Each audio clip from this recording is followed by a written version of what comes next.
All right, so uh, just to summarize, icons, it keeps your pages clean. It says something meaningful. In fact, if it doesn't, don't use it. Uh, it helps taking a customer visually from one point to the next point, following a path that you set. It is extremely small. Uh, there's many libraries. You use one specific library and all your icons will have that same look and feel to it. When it comes to graphics, on the other hand, there's so many different AI graphical platforms. Leonardo is the one I like a lot, but there's also many others. Then Midjourney is more of a, it can create graphics, but it's very well known for the videos.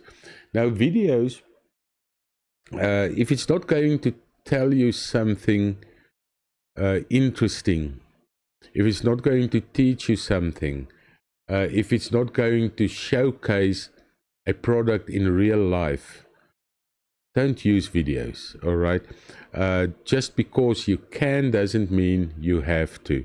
So use videos where it matters.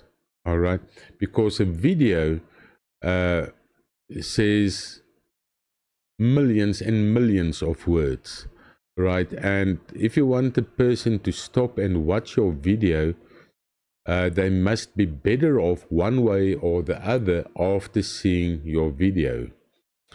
Not a girl running in a cornfield or a something like that.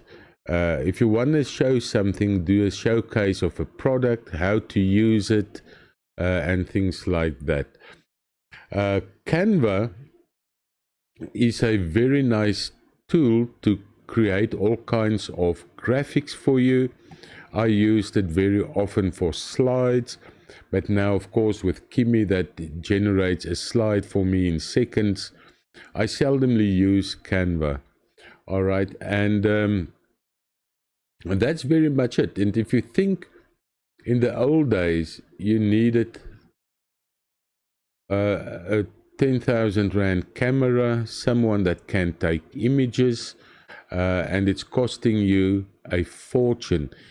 If you use the right prompting, and prompting in images is quite different from prompting for code or branding plans and so forth, because again there's new terminology to use. So almost all of these tools, including Leonardo, we're going to look at Leonardo in a minute, do have free plans. 150, not images, but tokens. So the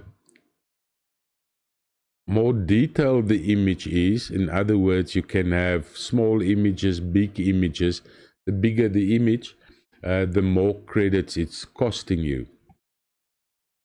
And you'll find, if you're going to follow my take on things, which you don't have to, right? So this is just me giving you advice, all right? So when it comes to images, you know, my advice on icons is just advice, things that I've learned through the years. My advice on images is very much the same. It's not really based on any technology other than my experience when I look at web pages and see these massive amount of images, icons where they're not needed. You see, the idea of an icon is to quickly find something. Search button, back to home, a gear icon for settings, things like that. And then to give things like, there's a watch, so it will give me the times of the courses. All right. So the images are very spare. I say don't use it too much. So if you're going to go that route, you'll probably find that your free tier will take you a very long way. So the first thing is the frame size. All right. Should it be widescreen?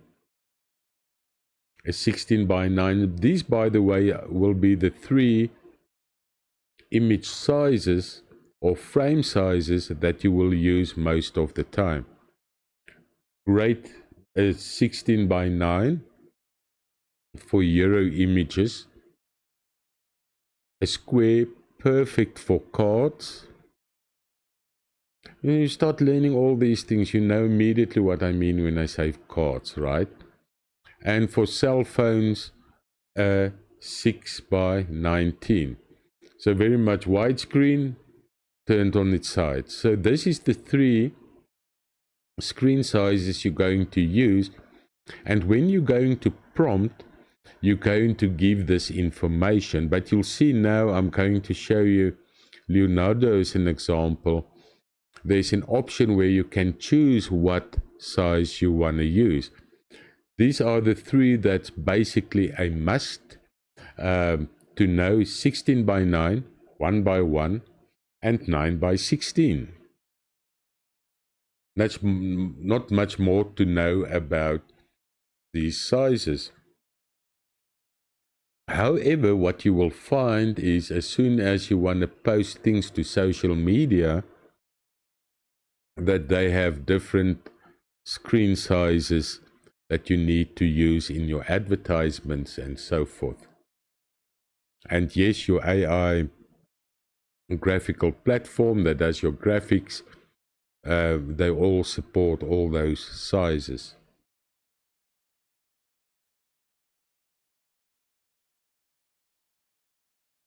All right, then the next thing.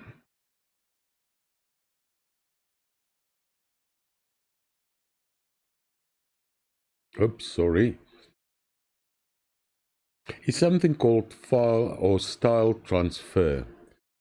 And you understand this already. Remember when we did prompting, I talk about giving reference, adding an image, adding a document. If it's a statement you want AI to analyze, a balance state or whatever, include the balance sheet. So it needs the reference. And it's the same with images. Seldomly make images without giving a reference, because the reference says more than you can type in a prompt. For instance, here's coffee beans. How about another reference of this forest? And what you can then create between these two is something that looks like this, right? And I can see the caption, coffee beans with forest mood and texture. And maybe you can have, I can think of maybe a heading for this. When you drink your coffee, if you drink our coffee, our beans put you in a tranquil feeling of sitting in a forest, away from the day-to-day hassle and so forth.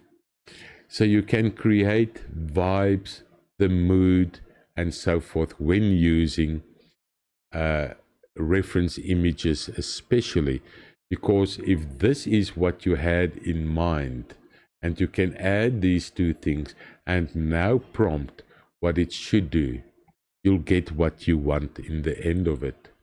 And this really looks good, doesn't it? So the next one, learn once and use all. So once you prompt, you generate, you're going to get, for example, 4 different images. Now, you can take one of those images and build on that, or you can give 4 images. I normally just create 1 image, or 2, and then choose the best one out of the 2, and then continue building on that image by giving more commands, or have an image and bring in another image and say, you know what, You look at this robot claw in all the neon colors. Can you use this styling for the equipment in this laboratory of a rebel coding? Normally what you can do once you have this image, and all of these guys do support it, is to upscale it. If you upscale an image, it simply means it makes it more vibrant, it makes it more detailed, it improves the quality of that image so that you can blow it up as big as you want, full screen, and you still see the extreme details without anything getting blurry. So Leonardo is probably most well-known image editor, but there's many others that you'll find useful. What is also important when you're going to work with images, the subject, a barista, the guy that's going to brew coffee, and say barista, don't say a guy with coffee in his hand. Say an old professor with shaded glasses, looking tired. Say a branding specialist, female, that looks energetic, whose eyes are shining with excitement of showing what she came up with in developing your brand. Lighting is extremely important. Should it be like in the early mornings, late at night, extremely dark? Because if you look at a picture, think of these things. If you're a photographer, lighting is important. The subject is important. The style, should it be super realistic? Should it be like a fish-eye style? Should it be cartoonish? Should it be super realistic, but with a high technology vibe to it? All these things, if you put it all together, this is what you get. A guy with the sunlight coming through the window, looking very realistic, and things like that. So you start off with a raw image, and you take it to the refining station.